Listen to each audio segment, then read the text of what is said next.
talsmanna kvenkyns, en kvenkyns stjórnendur í stórum fyrirtækjum hérlendis eru afar sjaldgæfir fuglar. Við getum samt enn fylgst stolti yfir að hafa átt fyrsta kvenkyns forsetann sem fékk lýðræðislega kosningu. Gestir okkar í kvöld hafa mikla reynslu af réttindabaráttu kvenna, skoðun á framgangi jafnréttis og hika ekki við að gera kröfur til sjálfra sín og annarra í þeim efnum.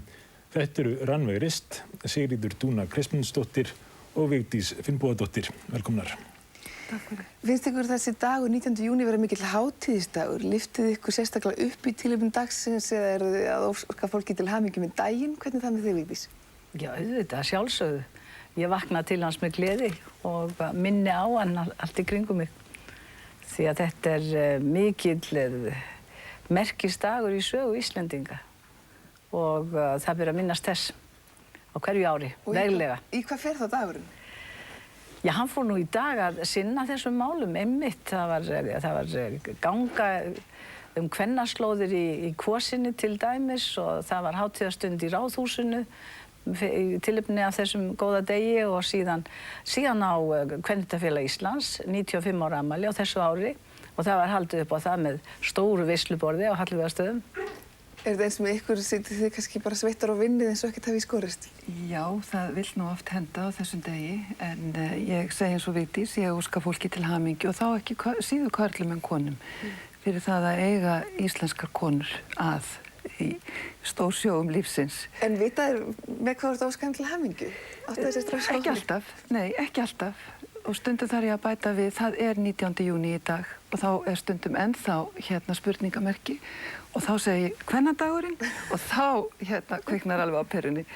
Hvernig er þetta í álverðinni í Straumsvík? Já, mér finnst þetta að vera hátíðisdagur og venjulega er það nú hefðbundinn vinnudagur en í dag fór ég á ráðstefnu hamhleypur. Það var ráðstefna sem Endurmenntunarstofnun stóð fyrir, eða menntastefna. Það fjallaði jafnréttismál og ég sat að meiri part dagsins þar. Og svo var nú hittust nokkrar konur yfir kaffibolla í Straumsvík og ræddu þessi jafnréttismál og stöðu þeirra, þannig að ég skutlaðist aðeins þangað surti til þess að taka þátt í því. Hver var svona helsta niðurstaða þessa kaffispjalls? Já, það þyrfti bara að skipta eins og gír í þessum málum og efla þetta enn meira, þegar við erum ekki alveg að dús við það hvernig gengur, þó að eitthvað hafi nú að orkast, þá vildum við sjá enn meiri framfarir. Hvað var enginn karl boðinn? Þeim fengum við ágangana. Næst einhvern tímann fullt jafnrétti? Já, ef maður tryði því ekki, þá myndi maður ekkert vera að vesenast í þeim málum að vinna að þessu jafnrétti. En það er engin vafi á því að það er talsvert langt í land. Þó að gríðarlega mikið hafi unnist á síðastliðin 2 áratugum, það er nú ekki mikið meira. En þessi 2 áratugir og þetta kjör að kjósa sér konu sem forseta Íslands, það finnst mér alveg magnað af Íslendingum. Ég er svo hreykin af þeim vegna þess að þetta voru skilaboð út í heim. Það er bara allt í lagi að kjósa konu og heimurinn tók á móti þeim skilaboðum sem góðum sannleik ofan á Íslandi. Hefur meira ánist á þessum 30 árum heldur en þú átti von á? Já, það er náttúrulega alveg ljóst að það er á þessum 30, ekki alveg 30 ár samt sem áður. Þetta var 1980, það er ekki alveg 30 ár. Þessum 3 áratugum sem þú talaðir að mikið hafi breyst á? Já, mikil ósköp. Það hefur allt breyst. Það hefur bókstaflega talað allt breyst. En síðan má bæta því við, það var nefnt hér í upphafi máls að við höfum fleiri alþingiskonur heldur en nokkuð tíma fyrr og fleiri konur í stjórnmálum og konur náttúrulega ár frá ári menntast miklu meira að sjálfsögðu og það segir til sín. En enga síður er alveg ótrúlega langt í land þegar litið er til þess hvað hefur gerst. Hvar finnst ykkur helst skort á? Mér finnst svolítið magnað nefnilega að Vigdís skyldi vel að kosin forseti, að við skildum vera fyrst þjóða til þess að velja okkur kvenforseta og mér finnst konur í dag mættu líta meira til þess og nýta sér það betur og hugsa til þess. Mér finnst að það mætti svona, virkja þá krafta sem þar eru á ferðinni. Hvar standa konur helst höllum fæti núna? Það er nú svo merkilegt að þegar sigrar vinnast á einu vettvangi að ég hef stundum kallað þetta svampáhrif. Að þegar konur fá betri stöðu og aukin áhrif á einu vettvangi þá er eins og komið einhver svampur sem að sogi þessi áhrif burt og færi þau annað. Og við getum svo sem séð það svolítið á Íslandi í því að við höfum lagt áherslu á tvennt, annars vegar menntun kvenna og hins vegar að konur bjóði sig fram og taki þátt í stjórnmálum. Konur eru núna fleiri við Háskóla Íslands heldur en karlar. Nemendur. Nemendur, já. Ef þú lítur á kennaraliði þá erum við innan við 10% prófessora sem erum konur í dag. Það er í engu samræmi við menntunarhlutfall kynjanna. Og þar að auki að þá er launamunur kynjanna mestur eða meiri eftir því sem að konur og karlar eru menntaðri. Sem sagt hann eykst, hann er minnstur þar sem menntunin er minnst, hann er mestur þar sem menntunin er mest. Svo er það hitt sviðið og það eru stjórnmálin og það segir okkur hvað lýðræðishefðin er óendanlega mikilvæg því að við lýðræðisskipulag eins og við búum við þá geta í raun og veru allir boðið sig fram, þar á meðal konur. Og þetta hefur leitt að sér að konur eru núna orðnar þriðjungur alþingismanna. En hvað gerist þá? Völdin sem að stjórnmálamenn höfðu eitt sinn í sínum höndum, þau eru að færast annað í þjóðfélaginu og þau eru að færast út í fjármálalífið. Og þar höfum við eina konu sem stjórnar fyrirtæki og er stjórnarformaður í stóru fyrirtæki að auki. En er það ekki bara spurning tíma hvernig þetta breytist? Þú talar að konur séu komin í meiri hluta í námi í háskólanum. Það er ekki bara 10 ár? Jú, sko háskólinn er öllum opinn sem að ná stúdentsprófi. Og það er formleg kritería eins og sagt er. Lýðræðisskipulagið kveður á það geta allir boðið sig fram. Það er ekkert einfalt og það hefur ekkert verið einfalt fyrir konur að brjótast til áhrifa í stjórnmálum, síður en svo ég væri sískvenna til að halda því fram, en það er hægt. En það er miklu flóknara þar sem ákvarðanir eru teknar án þessara formlegu skilyrða. Þar sem að það eru ákveðnir, já, til dæmis eignarhaldsaðilar sem að ráða fólk. Það eru öðruvísi aðferðir sem eru notaðar. Þetta er þinn heimur, Rannveig. Fyrir 5 árum þá varstu eina konan sem að stjórnaðir fyrirtæki, já, einu af 100 stærstu fyrirtækjum landsins. Hvernig er staðan í dag? Já, því miður þá er hún held ég bara óbreytt. Ég held að það hafi engin bæst við því 100 stærstu en kannski eitthvað þar á eftir. Mér finnst það nú, mætti nú alveg fara að fjölga svolítið konum í stjórnunarstöðum líka ef maður lítur á það að þær eru menntaðar til þess. Og þannig að þær mættu kannski sækja líka fastar að koma í svona störfið að kæra sum. Ég ætla að segja, er ekki þröskuldurinn í konunum sjálfum líka? Hvort tveggja, sko. Ég held að það sé bæði svona viss viðspyrna karlaveldi, sem við kölluðum þetta ekki veldi eða veitt ekki smá mótspyrnu. En þegar maður kemst inn fyrir múrinn, þá er þetta nú eins og himnaríki karlaveldið. Þannig að það er mjög, þeir stilla sér svolítið upp svona eins og við gullna hliði, sko, spyrja mann út úr og athuga málið, en svo þegar maður sleppur fram hjá líklega betur og komin inn fyrir, þá er þetta nú mjög gott að starfa í karlaheiminum, ég finnst það. Og þegar maður er búin að svona sættast við þau sjónarmið sem þar eru og venjast því og er þá bara eins og hver annar starfsmaður, ekki að fara þá okkur öðrum fársendum eða einhverjum öðrum tilgangi, heldur en bara vinna sína vinnu. Þú hefur nú stundum veitt smá mótspyrnu sjálf þegar það hefur verið að nálgast þig eins og svona hinna dæmigerðu konu. Man þetta sögustundum sagði mér einhvern tímann að blaðakonur sem spurði þig hvernig gengur að samræma heimilislífið og forstjórastöðuna? Já, hún spurði mér nú reyndar að þessu sko áður en ég varð forstjóri, þannig að mér fannst það náttúrulega aldrei langt gengið og það hrökk út um mér að mér þætti nú kannski sniður og hún myndi spyrja Hörð Sigurgeirsson sem hefur verið búin að vera forstjóri Eimskips í árum saman og hlyti að hafa miklu meiri reynslu af því en ég að samræma stóriði fyrirtækjarekstur og heimilislífin. Ég hef nú ekki enn séð viðtalið við hann. Kannski býður betri tíma. Þetta er svolítið svipað og þegar við kvennalistakonu voru spurðar að því fullri alvöru af fréttamönnum hvort við ætlum virkilega að bjóða fram aftur. Það kom aðeins hika okkur en svo áttum við okkur á því að hinni stjórnmálaflokkarnir voru aldrei spurðir að þessu. Nei. Alþýðubandalagið, Sjálfstæðisflokkurinn eða þessir hefðbundnu flokkar voru aldrei spurðir að því í fullri alvöru af fréttamönnum ætliði virkilega að bjóða fram aftur. Vigdís, veist þú einhvern svona komment í þinni forsetatíð? Nei, ég held nú að menn hafi ekki treyst til að spyrja mig svoleiðis en enga síður þá var það náttúrulega alveg augljóst að maður var að stíga varlega til jarðar og passa sig að endilega ekki haga sér eins og karlmaður en að haga sér að reyna að koma fram með þeim styrk að það verði ekki dregið í efa að maður geti sinnt slíkum störfum. Eða menn hafi ekki þorað að gera. Það hafi ekki verið það, ég veit ekki. Það eru frekar konur sem spyrja á þessum hætti. Já. Frekar en karlar. Það var í mínu tilviki og þínu líka. Já, það eru frekar konur sem spyrja á með þessum hætti og líka það er minni hindrun fyrir þær að spurja svona og hafa allir með sig, ég var í fæðingarólu og óskaði eftir því að vera ekki ónáðuð svona framan af því og það hringdi engin karlmaður en konur, fréttakonur og já, konur hringdu. Hringdi ég nokkuð? Nei, þú sleppur, þess vegna þori ég að segja þetta hérna. En það er öðruvísi viðhorf hjá þeim, en finnst þetta kannski ekki eins svona, hika minna, heldur en kallarnir á þessu sviði. Hversu langt finnst ykkur að stjórnvöldum í ganga í að jafna stöðu kynjanna? Myndið þið vilja sjá einhvers konar annars konar aðgerðir heldur en? Við eigum náttúrulega þessi ágætis jafnréttislög og við höfum fengið allan þann stuðning frá stjórnvöldum sem hægt er að veita lagalega séð. En aftur á móti þessi tilhneiging í þjóðfélaginu að veita körlum meira og betra gengi í störfum og veita þeim hærri laun og einhvern veginn að ekki að ýta konum til hliðar nema síður sé, því menn vilja auðvitað hafa konur, en ekki að veita þeim sama brautargengi og körlum og ég held að það er mjög erfitt að ráða við slíkt. Hvað finnst ykkur sértækar aðgerðir í þessum efnum? Nú heyrir maður jafnvel á yngri konum að þeim finnst það bara móðgun við sig að setja sig í kynjakvótar eða slíkt.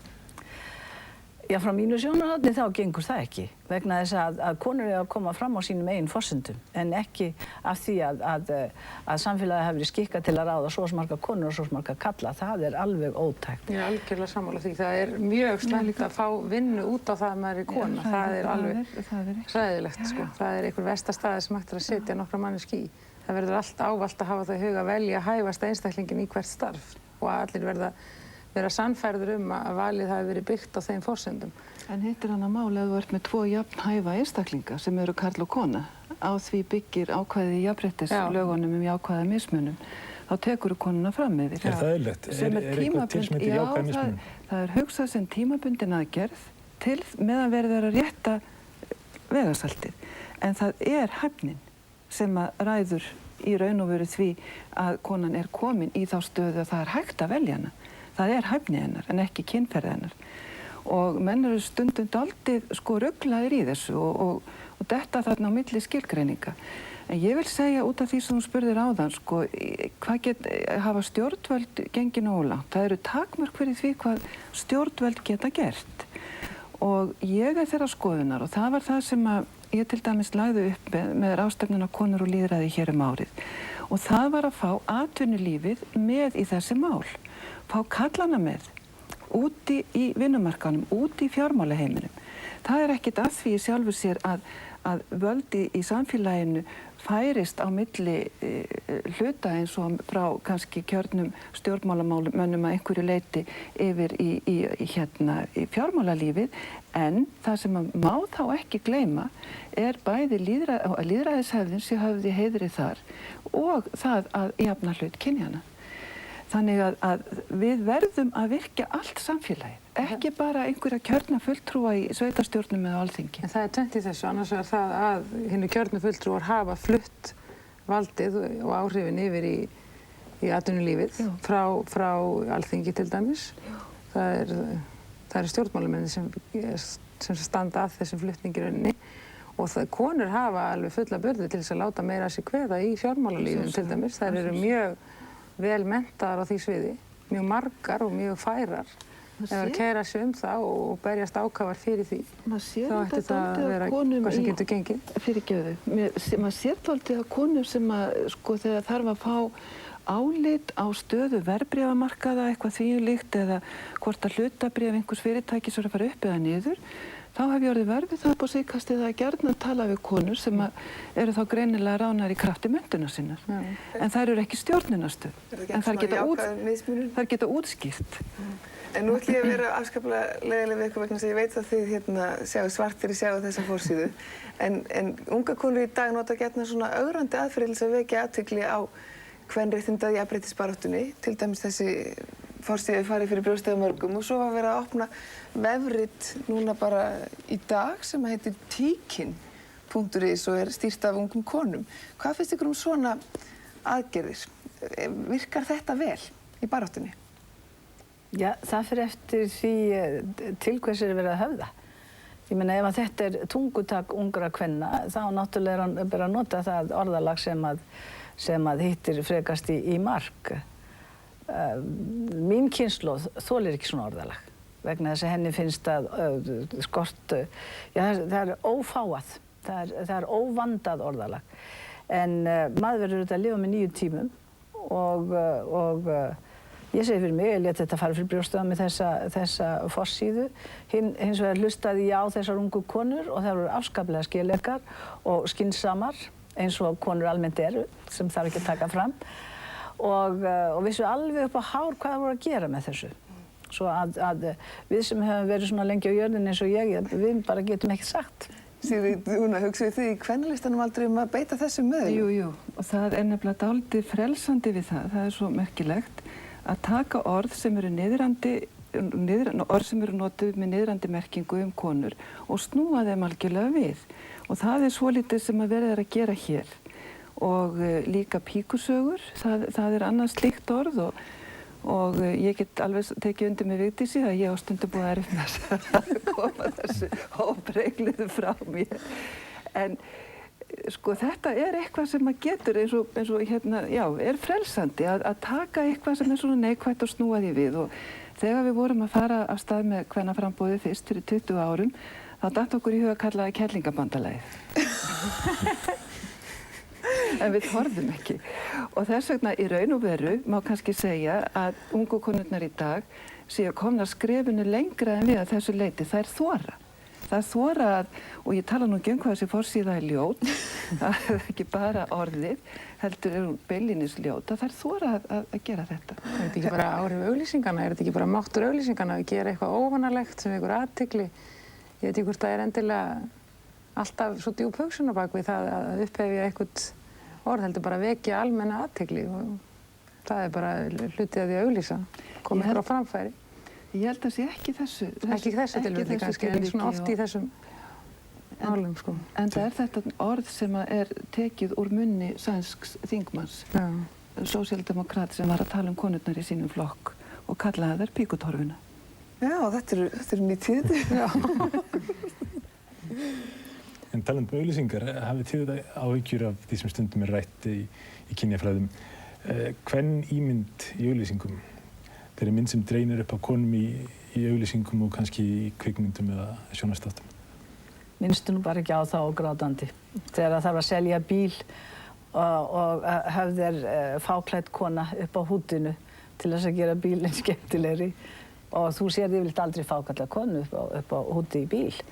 En eða þá kemur grannuleggur, teygir sig út hurðina við stýrið. Þetta sér maður yfirleitt ekki í stuttu pilsi. En heyri þetta ekki frekar sögunni til? Nú er til dæmis í bresku blaði Independent talsverð umfjöllun svona auglýsingar þar sem að kallar eru settir í niðrandi hlutverk. Og maður hefur sem orðið var við það í auglýsingum til dags að það er alltaf meira og meira að kallarnir sé einhvers konar hálfvitar eða klunar. Það eru ýmis dæmi hérna. Ég hef alveg mistað þessu. Og maður finna þessar auglýsingar kallana sem tippa og svo framvegis. Já, svoleiðis, já. Þetta sem Vigdís er að segja sko, það virkar líka í hina áttina því að dóttir mín 8 ára og vinkona hennar voru að skoða Morgunblaðið daginn og það er auglýsing frá Dressmann og það eru svona 3 kallar á jakkafötum og það er effilegir og ganga svona fram völlin og þá segi við hina, heyrðu, þessi kallar eru til sölu. Og þá eru þetta skilaboðin að þegar það sjá glæsilega konur að þá þær eru til sölu og þarna voru nokkuð 3 glæsilegi kallar í dressmannafötum og þeim finnst þeir vera til sölu. Þannig að það er ekki nokkuð vaf á því sem að Vigdís er að segja að sko líkami kvenna og kynýmyndir, líkamar karla líka og aulaháttu karla í hinni tilvikinu er notað til að selja vörur, sjálfsögðu. Þannig að því þú hérna ert svona inn í þessum karlaheimi kannski meira en margar aðra konur. Tala karlar einhvern veginn jafnréttismál sín á milli eða við þig?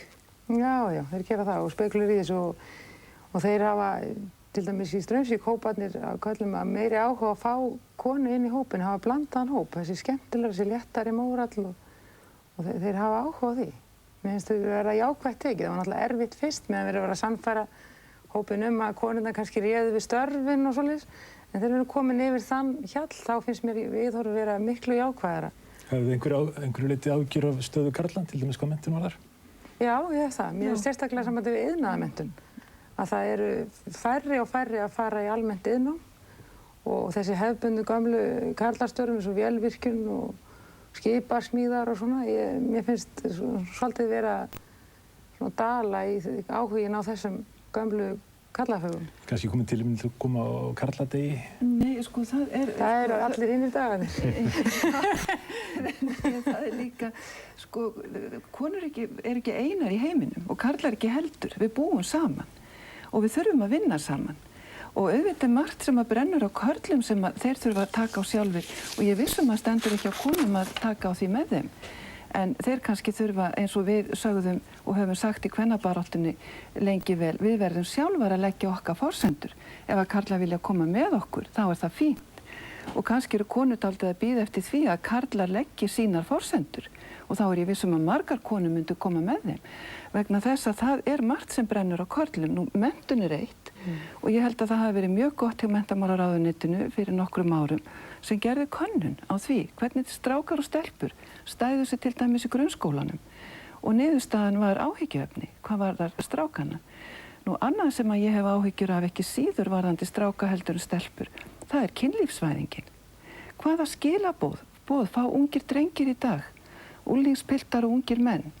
Við vitum auðvitað að þetta bitnar aðallega á stúlkonum, á dætrum okkar.